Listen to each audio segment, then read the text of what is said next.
എന്താടാ, എന്തു പറ്റി? ഞാൻ വീട്ടിലെ കാര്യം ഒന്ന് ഓർത്തു പോയതാ. ഓ, മനുഷ്യനെ പേടിപ്പിച്ചു പറഞ്ഞല്ലോ. അവന്റെ ഒരു വീടും സ്വപ്നവും. എടാ, ആണുങ്ങളായ കുറച്ചൊക്കെ ചങ്കുറപ്പ് വേണം.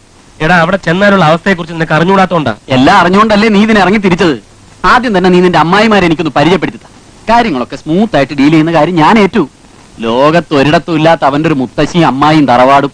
എന്താ സാറേ? സാറിന് വയറ്റ് വേദന. വണ്ടി വിടറോ?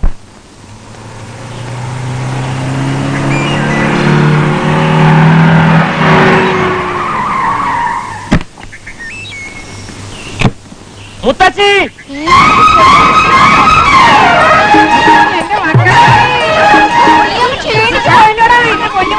ക്ഷീണിച്ചിട്ടൊന്നുമില്ല അമ്മായി. കൈ കൈ കൈ. അയ്യോ, ഇതെന്താ മുഖത്തൊരു പാട്? അത് വല്ല മോക്കൊരു വന്നായിരിക്കും.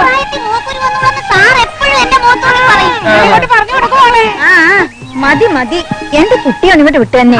എന്നിട്ടാവാം വിശദീകരണം. നീ ഇങ്ങോട്ട് വന്നാൽ മതി. പെട്ടി അങ്ങോട്ട് നോക്കി മുളച്ചല്ലേ.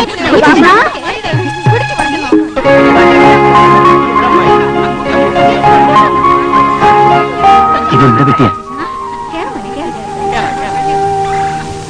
ഇത്തവണ നീ എന്നെ പറ്റിക്കുമെന്നാ ഞാൻ വിചാരിച്ചത്. അത് കൊള്ളാം. മുത്തശ്ശിയുടെ പിറന്നാളായിട്ട് ഞാൻ വരാണ്ടിരിക്കൂ. എത്ര ദിവസത്തെ ലീവ് ഉണ്ട് നിനക്ക്? എത്രയും നേരത്തെ പോകാമോ അത്രയും കൊള്ളാം. എന്നാലും ഒരു 2-3 ആഴ്ച. ഇനിയിപ്പൊ പിറന്നാളും കഴിഞ്ഞ് തിരുവോണവും കഴിഞ്ഞ്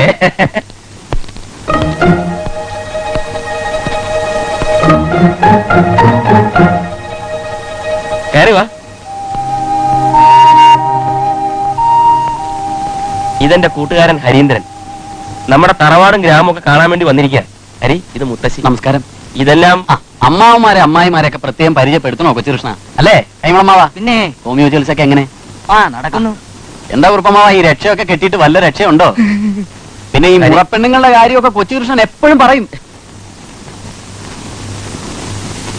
മോനെ കൊച്ചുകൃഷ്ണ, കണ്ടില്ലേ അമ്മായിമാരുടെ ഒരു ഒരുമ. എല്ലാവർക്കും കൊച്ചുകൃഷ്ണനെ ഒരുപോലെ ഇഷ്ടമാ. ഹരി ഓം ഹരി. എന്റെ പേര് ഹരി എന്നാണെന്ന് എങ്ങനെ മനസ്സിലായി?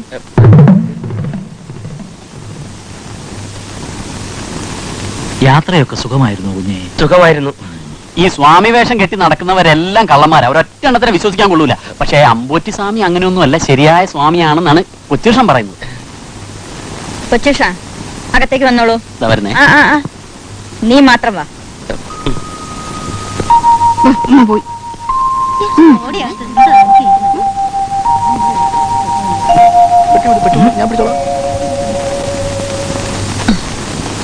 കൊച്ചുകൃഷ്ണ, എന്തോ? നമ്മള് തറവാട്ടുകാരൊക്കെ ഒത്തുകൂടുന്ന ഈ അവസരത്തിൽ എന്തിനാ അന്യൊരാള്? ഞാൻ വിളിച്ചിട്ട് വന്നാ മുത്തശ്ശി. എവിടെ അയാളുടെ വീട്? ഏതാ തറവാട്? കൊച്ചിയില. ഹരീന്ദ്ര നമ്പ്യാരെന്നാ മുഴുവൻ പേര്. നല്ല ഒന്നാം തരം തറവാട്ടുകാരനാ. പറഞ്ഞു വന്ന നമ്മുടെ മഹാകവി കുഞ്ചൻ നമ്പ്യാരില്ലേ, പുള്ളിയുടെ വകയിലൊരു ബന്ധുവായിട്ട് വരും. എന്തൊക്കെ ആയാലും അവൻ ഇവിടെ താമസിക്കുന്നത് ശരിയാകും തോന്നുന്നില്ല. ഇപ്പോഴത്തെ മാനസികാവസ്ഥയിൽ അവനെ പറഞ്ഞുവിടാനും മനസ്സ് വരുന്നില്ല. അതെന്താ? അച്ഛനും അമ്മയും അങ്ങ് അമേരിക്കയില്. അവൻ വളർന്നതും പഠിച്ചതും ഒക്കെ നാട്ടിലെ മുത്തശ്ശിയുടെ കൂടെ നിന്ന. പാവം, കഴിഞ്ഞ മാസം ആ മുത്തശ്ശിയും മരിച്ചുപോയി. അതിനുശേഷം ആകെ അപ്സെറ്റാ. എപ്പോഴും ഒറ്റയ്ക്കിരുന്ന് കരയും. പലതവണ ഞാൻ സമാധാനിപ്പിച്ചു നോക്കി. ഊണില്ല, ഉറക്കമില്ല. പല പ്രാവശ്യം ആത്മഹത്യക്ക് വരെ ശ്രമിച്ചു. ഒരു വിധത്തിൽ ഞാൻ അവനെ സമാധാനിപ്പിച്ചു. ഇതുപോലൊരു മുത്തശ്ശി എനിക്കുണ്ടെന്നും സ്വന്തം മുത്തശ്ശിയെ പോലെ കരുതിയാ മതിയെന്നും പറഞ്ഞ് ഞാൻ കൂട്ടിക്കൊണ്ടുവന്നു. ഇവിടെ വന്ന് കയറിയപ്പോഴാ അവന്റെ മുഖം ഒന്ന് പ്രസന്നമായത്. കണ്ടില്ലേ എത്ര സന്തോഷത്തോടെയാണ് എല്ലാവരോടും ഇടപെടുന്നത്.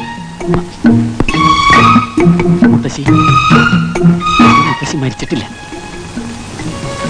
എടാ, എന്റെ മുത്തശ്ശി മരിച്ചിട്ടില്ല. നീ വിളിച്ചപ്പോ നിന്റെ കൂടെ വന്നില്ലായിരുന്നെങ്കിൽ എനിക്ക് എന്റെ മുത്തശ്ശിയെ കാണാനുള്ള ഭാഗ്യം ഉണ്ടാവുമായിരുന്നു. സന്തോഷമായി. മുത്തശ്ശി, എന്താ കുട്ടി ഇത്? എനിക്ക് സന്തോഷമായി മുത്തശ്ശി. ഞാൻ പോവാണ്. വല്ലപ്പോഴും എനിക്ക് എന്റെ മുത്തശ്ശി ഒന്ന് കാണണമെന്ന് തോന്നുമ്പോ ഞാനൊന്ന് വന്ന് കണ്ടോട്ടെ. കൊച്ചുഷ, എന്തോ? ഹരീന്ദ്രനോട് കഴിയാനുള്ള സൗകര്യം ഉണ്ടല്ലോ നിന്റെ മുറിയില്? ഉണ്ട്. എന്നാ വേണുക്കുട്ടനോട് പറഞ്ഞ് ഒരു കട്ടിലൂടെ ഇട്ടോളൂ. വേണ്ട മുത്തശ്ശി, ഞങ്ങൾ രണ്ടുപേരും കൂടെ ഒരു കട്ടിലിൽ കിടന്നോളാം. ഓ കൊച്ചുഷ, എന്തോ? നീ വേഗം കുളിച്ച് റെഡിയായി വാ. ചില തീരുമാനങ്ങൾ എടുക്കാനുണ്ട്.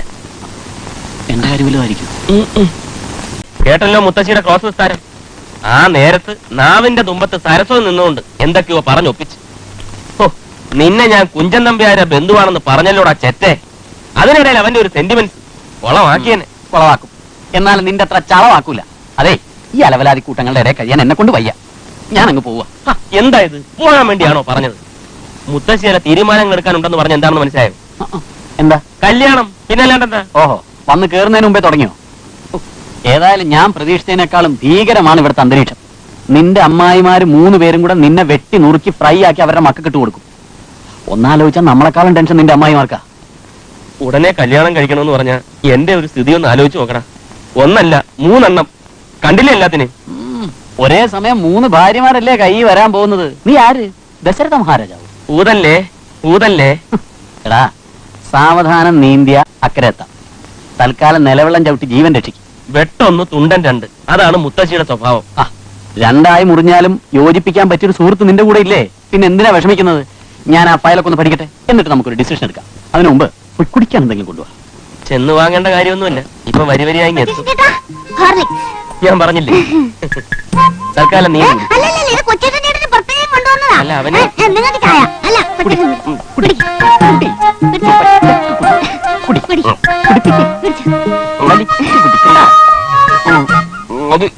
വിശന്നിട്ട് ഉറക്കം വരും. ഇനി രക്ഷപ്പെടാൻ നോക്കണ്ട. കുരുക്ക് വീണ് കഴിഞ്ഞു. കുരുക്കോ? കൊച്ചു കള്ള ഒന്നും അറിഞ്ഞില്ലല്ലേ. ചേട്ടൻ എന്തുവായി പറയുന്നത്? അമ്മായിമാര് തമ്മിൽ കോൾഡ് സമരം. എല്ലാവർക്കും മകളുടെ ഭർത്താവായി കൊച്ചുകൃഷ്ണ കിട്ടണമെന്ന് ഒരു മുത്തശ്ശിയുടെ ഓർഡർ. 3 പേരെയും 3 പേരല്ല 3 പേരിൽ ആരുടെ ജാതകം ചേരുന്നുവോ അതങ്ങ് ഉറപ്പിക്കാൻ. തറവാട്ടിൽ ഏതെങ്കിലും ഒന്നിനെ കൊച്ചുകൃഷ്ണൻ കിട്ടണം. അത്രേ മുത്തശ്ശിക്കുള്ളൂ. ഇതിൽ ആർക്കാ യോഗം ഉണ്ടാവുന്നെന്ന് ഇന്നറിയാം. ഞാൻ ജോത്സ്യം വിളിക്കാൻ പോവാ.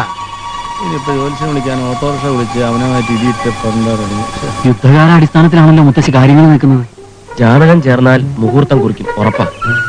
മുത്തശ്ശി വിളിക്കുന്നു എന്ന് പറഞ്ഞാൽ കൂടും കുടുക്കെ എടുത്ത് ജോലിസിനിങ് എത്തും. അതിനു മുമ്പ് നമ്മൾ അങ്ങെത്തണം.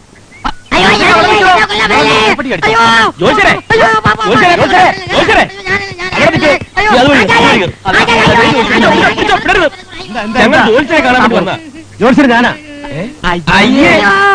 ജോത്സരെ, കണ്ണേറ്റിൻ കരയിൽ ആകെ പ്രശ്നം. 3 അമ്മായിമാരും തമ്മിൽ കൂട്ടത്തല്ല്. എല്ലാവർക്കും കൊച്ചുകൃഷ്ണൻ തന്നെ മരുമാനായിട്ട് കിട്ടണം. അതായത് ഇവനെ. ഏതെങ്കിലും ഒരു ജാതകം ചേർന്നാൽ മറ്റേ അമ്മായി തൂങ്ങിച്ചാവും. അടുത്ത അമ്മായി വിഷം കഴിച്ചു മരിക്കും. എവിടെ? അതെ, അതാ ഇപ്പോഴത്തെ സ്ഥിതി. അതുകൊണ്ട് ജോത്സ്യൻ അവിടെ വന്ന് ജാതകം നോക്കുമ്പോ 3 ചേരില്ല എന്ന് പറയണം. കള്ളം പറയാനോ? അയ്യോ, കള്ളം പറയണ്ട. സത്യം പറയാതിരുന്നാ മതി. ജോത്സ്യന് ഞങ്ങളെ രക്ഷിക്കണം. അതിനെന്താന്ന് വെച്ചാ ഞങ്ങള് അങ്ങോട്ട് കൊടുക്ക്. പരസ്യമായിട്ട് കൊടുത്താ വാങ്ങുമോ? ഒരു പ്രാവശ്യം ട്രൈ ചെയ്ത് നോക്കാം. വാങ്ങും. വിവാഹം നടക്കരുത്, അത്രയല്ലേ ഉള്ളൂ. ഇലയ്ക്കും മുള്ളിനും കേടില്ലാതെ ഞാൻ ഈ കാര്യം കൈകാര്യം ചെയ്തോളാം. അത് മതി. ശരി, പോട്ടെ. ജോത്സ്യർ ചതിക്കൂ? തെങ്ങും ജോത്സ്യരും ചതിക്കില്ലെന്നാണ്. ഇലയ്ക്കും കേടില്ല, മുള്ളിനും കേടില്ല. ഇക്കണക്കിന് പോയാൽ നമ്മുടെ എല്ലിന് കേട് വരും. നീ പെട്ടെന്ന് തറവാട്ടിലേക്ക് പോകാൻ തയ്യാറ്?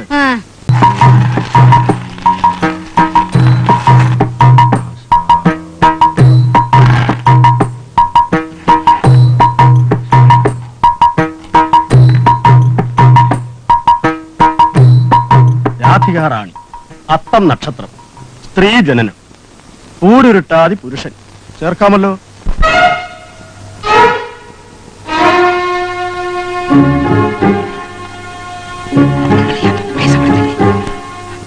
കാർത്തികാദേവി തിരുവാതിര, ഊരുരുട്ടാതി പുരുഷൻ. പൊരുത്തങ്ങൾ സമാസമം, നിശ്ചയമായും ചേർക്കാം.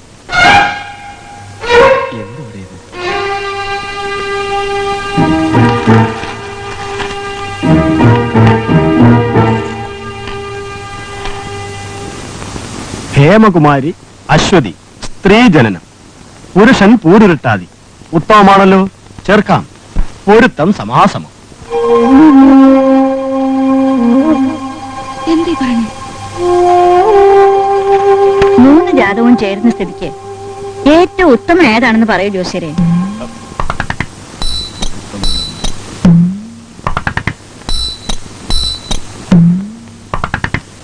ഏതാ ഏറ്റവും ഉത്തമം പറയാനാവില്ല. എന്നാലും ഏതെങ്കിലും ഒരു ചെറിയ വ്യത്യാസം കാണൂലേ? കാണുന്നില്ല. തറവാടിന്റെ പുണ്യം കൊണ്ടാവും 3 ഒരുപോലെ ചേരുന്നു. കുടുംബത്തിന്റെ ഐക്യം അത് സൂചിപ്പിക്കുന്നത്. കേട്ടോളൂ. 3 ജാതകവും ഇങ്ങനെയുള്ള സ്ഥിതിക്ക് എന്താ വേണ്ടതെന്ന് നിങ്ങൾ 3 കൂട്ടരും കൂടെ ഒരു തീരുമാനത്തിലെത്തുക. ശ്രീകൃഷ്ണന് 16,008 കൊച്ചുകൃഷ്ണന് 3 ആവാം. അമ്പോറ്റി അല്ല, പറഞ്ഞേ ഉള്ളൂ.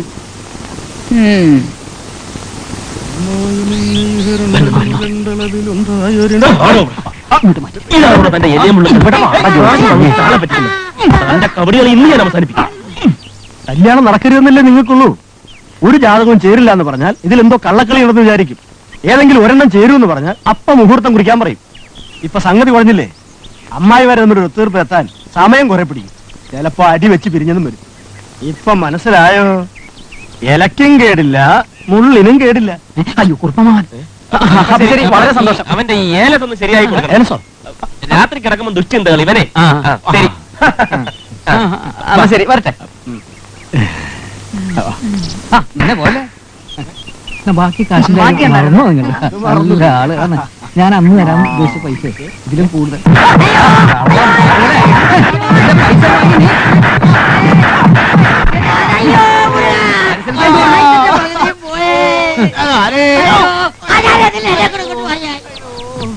ഞാനത് നിങ്ങൾക്ക് തന്നില്ലെങ്കിലേ പാറു ഇത് എനിക്കിട്ട് തരും. തീരുമാനം 3 അമ്മായിമാർക്കും വിട്ട സ്ഥിതിക്ക് ഇനിയിപ്പോ അവര് തമ്മിലാവും മഴക്കും ബഹളവും. ഏതായാലും നമ്മൾ മനസ്സിൽ കണ്ടപ്പോ ആ ജോലിസർ മാനത്ത് കണ്ടു. ഞാൻ കാരണം തറവാടിന്റെ ഐക്യവും സമാധാനവും തകരുമെന്ന എന്റെ പേടി. ഇനിയിപ്പോ മുത്തശ്ശിയെങ്ങാനും ഒരു തീരുമാനം എടുത്താലോ? അറ്റ കൈക്ക് പറ്റില്ല എന്ന് പറയണം. ഫസ്റ്റ് ബുദ്ധി. മുത്തശ്ശിയെ എതിർത്തൊരു വിവാഹം കഴിച്ചതിനാ ശങ്കരൻകുട്ടി ചിറ്റപ്പനെ തറവാട്ടി കയറ്റാത്തത്. എന്നിട്ട് എന്താ അങ്ങേര് ജീവിക്കുന്നില്ലേ? അങ്ങേരുടെ ചങ്കൂറ്റം പോലും നിനക്കില്ലാതെ പോയല്ലോടാ. ഇല്ലാഞ്ഞിട്ടല്ല, കുഞ്ഞിലെ അച്ഛനും അമ്മയും നഷ്ടപ്പെട്ട എന്നെ വളർത്തി ഈ നിലയിലാക്കിയത് മുത്തശ്ശിയാണ്. അവരെ വേദനിപ്പിക്കണ്ടെന്ന് കരുതിയിട്ട്. ആ ഇതൊക്കെ നേരത്തെ ആലോചിക്കണമായിരുന്നു. നിന്റെ സ്ഥാനത്ത് ഞാനായിരുന്നെങ്കിൽ ഞാൻ ഈ 3 അമ്മായിമാരെ മറിച്ചാൻ പറഞ്ഞിട്ട് ഞാൻ തിരിച്ചിങ്ങനെ പറഞ്ഞ് തിരിച്ചിട്ട് ഇങ്ങനെയൊക്കെ തന്നെ പറ്റുള്ളൂ അല്ലേ? എടാ, പുറത്തു നിന്ന് നോക്കുമ്പോ എളുപ്പമാ, അകത്ത് വന്ന് കളിക്കുമ്പോഴേ എന്റെ പ്രയാസം മനസ്സിലാവും. നമ്മൾ ഏതായാലും കളിച്ചില്ലേ, ഇനി ജയിച്ചേ പറ്റൂ. എന്റെ മനസ്സിൽ ചില പ്ലാനൊക്കെ ഉണ്ട്. ഈ തറവാട്ടിലെ മൂത്ത മോള് ഞാനാ, ചെറുമക്കളിൽ മൂത്തവള് രാധികയും. ആ ചിന്തയെങ്കിലും സുമതിക്കുട്ടിക്കും പാറക്കുട്ടിക്കും വേണ്ടേ? അവരെ കുറ്റം പറഞ്ഞിട്ട് കാര്യമില്ല അമ്മായി. 3ാം തലമുറയിലെ ഒരേ ഒരു ആന്തരി. അവന്റെ പൊസിഷൻ, ശമ്പളം, ആരെ ഇങ്ങനൊരു ചെറുക്കനെ വേണ്ടാന്ന് വെക്കുക. പിന്നെ മുത്തശ്ശിയുടെ കാലശേഷം ഈ തറവാടും അവനാ. ഓ, ഞാൻ അതൊന്നും ഓർത്തിട്ടല്ല. രാധികയ്ക്ക് പണ്ടേ മനസ്സിൽ അങ്ങനെ ഒരു ആഗ്രഹം ഉണ്ടായിപ്പോയി, അതുകൊണ്ടാ. അങ്ങനെ വരട്ടെ. ഇതിനാണ് മനപ്പൊരുത്തം എന്ന് പറയുന്നത്. കൊച്ചുകൃഷ്ണന്റെ മനസ്സിൽ പിന്നെ എന്തുവാന്ന വിചാരം? ഹൃദയം ഇടിക്കുന്നത് പോലും രാധിക രാധിക എന്നല്ലേ? അവൻ എന്തെങ്കിലും പറഞ്ഞു? എന്തിനാ പറയുന്നത്? അവൻ താമസിക്കുന്ന മുറിയിലോട്ട് കയറി ചെന്നാ കാണാം. ഈ വലിപ്പത്തിലൊരു ഫോട്ടോ. ആരുടെ? രാധികയുടെ. കാലത്ത് എഴുന്നേക്കുമ്പോ കണി കാണാനാണത്രേ. ചെറുപ്പം മുതലേ അവന്റെ മനസ്സിൽ രാധികയുടെ രൂപം, ഈ രൂപത്തൊട്ടിൽ അശോകചക്രം പതിക്കൂലേ, അതുപോലെ അങ്ങ് പതിഞ്ഞു പോയിന്ന്. എന്നാൽ അവനത് പറയാൻ മേലേ? അവന് നേരിട്ട് പറയാനുള്ള മടി കൊണ്ടല്ലേ എന്നെ അയച്ചത്. ഇത് കേട്ടില്ലേ? രണ്ടുപേരും പറയുന്നത് ഞാൻ കേൾക്കുന്നുണ്ട് ലക്ഷ്മി. അല്ല, അവർക്ക് അങ്ങനെ ഒരു ആഗ്രഹമുള്ള സ്ഥിതിക്ക് നമ്മൾ വേണം അത് നടത്തി കൊടുക്കാൻ. ഓ എന്ന് പറഞ്ഞാ പോരാ, അമ്മാവനും അമ്മായും കൂടെ വേണം അതിന് മുൻകൈ എടുക്കാൻ. മുൻകൈ എടുക്കണം എന്ന് പറഞ്ഞാൽ ഞാനൊരു കുഴപ്പം എടുക്കാനാ? നിങ്ങളൊന്നും മിണ്ടാതിരിക്കൂ. ഈ കാര്യത്തിൽ എനിക്കൊരു അല്പം നിർബന്ധ ബുദ്ധി ഉണ്ടെന്ന് തന്നെ കൂട്ടിക്കൊള്ളൂ. ഈ വീറും വാശി മനസ്സിലുണ്ടെങ്കിൽ പിന്നെ പ്രശ്നമേ ഇല്ല. കൊച്ചുകൃഷ്ണനും കാർത്തികയും തമ്മിലുള്ള വിവാഹമേ നടക്കൂ. അവന്റെ മനസ്സിലിരിപ്പു അതാ. എപ്പോഴും കാർത്തിക കാർത്തിക എന്നൊരു വിചാരമേ അവനുള്ളൂ. എന്താ കാര്യം? അവളല്ലേ ഈ കൂട്ടത്തിൽ സുന്ദരി. നിങ്ങളിത് കേൾക്കുന്നില്ലേ? എന്തുമാത്രം മഞ്ഞപ്പൊടിയും പയറുപൊടിയും പിന്നെന്താ ഒരു സാധനം, പയറാൻ ലൗലി. അതും കൂടെ അരച്ച് കുഴച്ച് തേച്ചിട്ടാ ഈ പരുവ് എത്തിച്ചെന്നറിയോ? അല്ലെങ്കിലും അവൾ എന്നെ പോലെയാ. അതിപ്പോ പ്രത്യേകം പറയണോ? ഇതുപോലെ ഉരുട്ടി കുഴച്ച് വെച്ചിരിക്കല്ലേ. സൗന്ദര്യം വർണ്ണിച്ചുള്ള സമയമില്ല. കണ്ടോ ഇങ്ങനെ എപ്പോഴും ഇങ്ങനെയാ. എന്നെ പറ്റി ആരെങ്കിലും നല്ല കാര്യം പറഞ്ഞ ഇങ്ങനെ ഇഷ്ടപ്പെടുകയില്ല. അല്ലെങ്കിൽ എന്നെ ഇനിയിപ്പോ അതും പറഞ്ഞു വഴക്ക് വേണ്ട. ഈ കല്യാണം കുറുപ്പമാവന്റെ ഒരു പ്രസ്റ്റീജ് പ്രശ്നമാ, അതിന്റെ ടെൻഷനാ. അങ്ങനെ പറഞ്ഞു കൊടുക്ക്. എന്തു വന്നാലും മേനോനും കൈമളും കൊച്ചുകൃഷ്ണനെ കണ്ടോണ്ട് വെള്ളം അനത്തണ്ട. മുത്തശ്ശിയുടെ സ്വത്ത് മുഴുവൻ അവനുള്ളതാ. അതെന്റെ മോളെ അനുഭവിക്കും എന്ന് പറഞ്ഞതുകൊണ്ടായില്ല. കൊച്ചുകൃഷ്ണനെ മരുമകനായി കിട്ടിയാലേ അത് നടക്കും. അതിനൊരു യോഗം വേണ്ടേ? ആ യോഗമായിട്ടല്ലേ ഞാൻ വന്നിരിക്കുന്നത്. കുട്ടിക്കാലം മുതലേ അവൻ ഹേമയെ മനസ്സുകൊണ്ട് ഭാര്യയാക്കി കഴിഞ്ഞു. ആ സ്ഥിതിക്ക് നിങ്ങൾ പിടിച്ച പിടിയിൽ നിൽക്കണം, അത്ര തന്നെ. ആകെപ്പാടെ ഒരു കൊച്ചു വെട്ടിമുറിച്ചെടുക്കാൻ പറ്റുമോ? ഒന്നുമില്ലെങ്കിലും നീ ഇളയതല്ലേ, നമുക്കങ്ങ് ഒഴിഞ്ഞു മാറാം. അയ്യ, ഒഴിഞ്ഞു മാറാനോ? ഈ മനുഷ്യൻ കാരണം ഒന്നും നടക്കാത്തത്. അവരൊഴിഞ്ഞു മാറട്ടെ. ഈ കാര്യത്തിൽ ഞാൻ ഒരു വിട്ടുവീഴ്ചയും ചെയ്യില്ല. അമ്മയുടെയും ചേച്ചിമാരുടെയും വാക്ക് കേട്ട് അന്നൊരു വിട്ടുവീഴ്ചയ്ക്ക് തയ്യാറായതുകൊണ്ടാണ് എനിക്ക് ഗതി വന്നത്. സുമതിക്കുട്ടി, നീ എന്താ പറഞ്ഞു വരുന്നെന്ന് എനിക്ക് മനസ്സിലായി. എന്താ? ഞാൻ പറഞ്ഞത് കാര്യമല്ലേ? പറയും, എപ്പോഴും പറയും. ഞങ്ങൾ തമ്മില് 24 വയസ്സിന്റെ വ്യത്യാസമാ. ആഹാ, പക്ഷെ ഇപ്പോഴും രണ്ടുപേരും തമ്മിൽ എന്തൊരു ചേർച്ച. ഇവളിത് കണ്ണി കണ്ടോടൊക്കെ പറഞ്ഞ് എനിക്ക് എണീറ്റ് നിൽക്കാൻ പറ്റാത്ത അവസ്ഥയായി. സത്യമല്ലേ പറഞ്ഞത്? എല്ലാരും കൂടെ ചേർന്ന് എന്നെ ചതിച്ചതാ. ആരാടി ചതിച്ചത്? ചൊവ്വാദോഷമുള്ള ജാതകം കൊണ്ട് നിന്റെ അമ്മ നാട് നീളെ നടന്നല്ലേ? ഓ, ഇപ്പൊ നമ്മൾ മോളുടെ കല്യാണക്കാരും അല്ലേ ചർച്ച ചെയ്യുന്നത്, അമ്മയുടെ അല്ലല്ലോ വയസ്സിന്റെ കാര്യം പറഞ്ഞ് തർക്കിക്കാൻ. ആദ്യം തന്നെ നിങ്ങൾ ഒരു തീരുമാനത്തിലെത്തും. മോളുടെ കല്യാണം നടത്തണോ അതോ നിങ്ങൾ തമ്മിൽ ഡൈവോഴ്സ് ചെയ്യണോന്ന്. രണ്ടായാലും എന്റെ സഹായം ഉണ്ടാവും. എന്ത് പ്രശ്നം ഉണ്ടായാലും ശരി, ആരൊക്കെ പിണങ്ങിയാലും ശരി, കൊച്ചുകൃഷ്ണ ഹേമയുടെ കഴുത്തിലെ താലി കെട്ടു. ആഹാ, ഈ വീറും വാശിയും അവസാനം വരെ ഉണ്ടായാൽ നമ്മൾ രക്ഷപ്പെട്ടു. ഈ കിളവൻ എങ്ങനെയെങ്കിലും ഒന്ന് പറഞ്ഞു ഒതുക്ക്. പാരവയ്ക്കാനുള്ള ഒരു പാട്. കൊച്ചുകൃഷ്ണേട്ടനെ ഞാൻ തന്നെ കെട്ടണമെന്ന് വലിയ നിർബന്ധമാണല്ലേ? അല്ല, നിർബന്ധമൊന്നുമില്ല.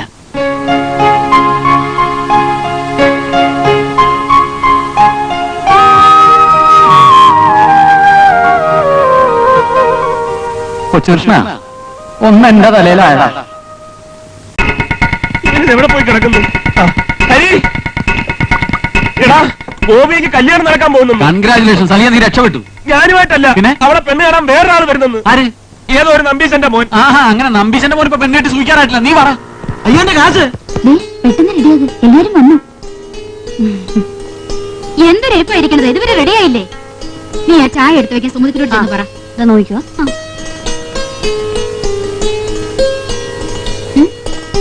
രതിയെ, ഞാൻ ഇപ്പൊ വരാം. വേഗാട്ടെ.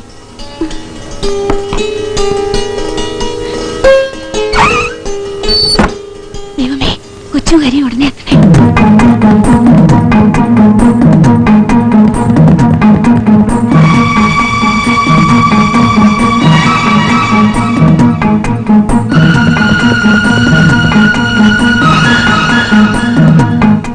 ഗോപിയെ, നീ ഇവിടെ തപസിരിക്ക? പെണ്ണ് കാണാൻ വന്നവരങ്ങ് പോകും കേട്ടോ.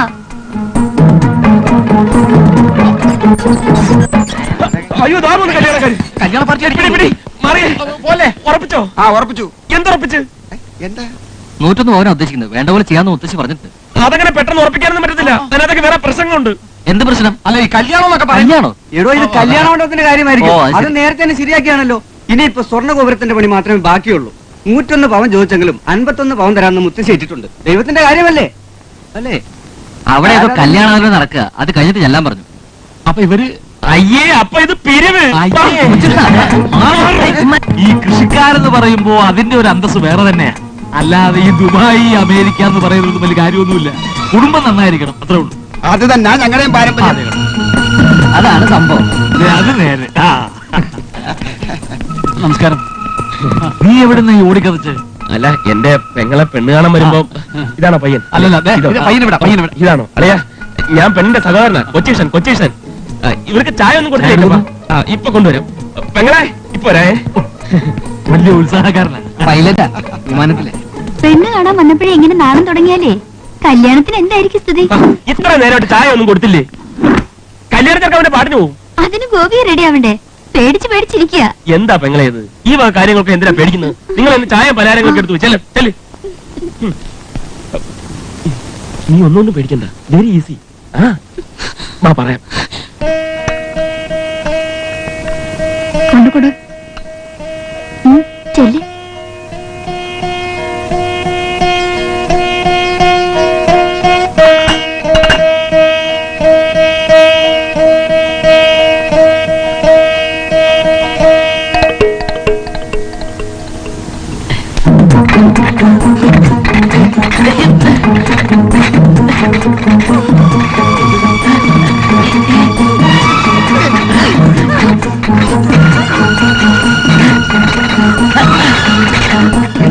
ഇത് ചുഴലി.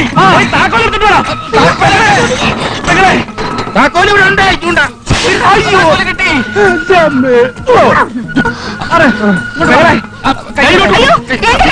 കയ്യിലോട്ട് കൊടും. മുറുക്കി പിടിച്ചോ. പിടി. പിടിച്ചോ. മുറുക്കി പിടി.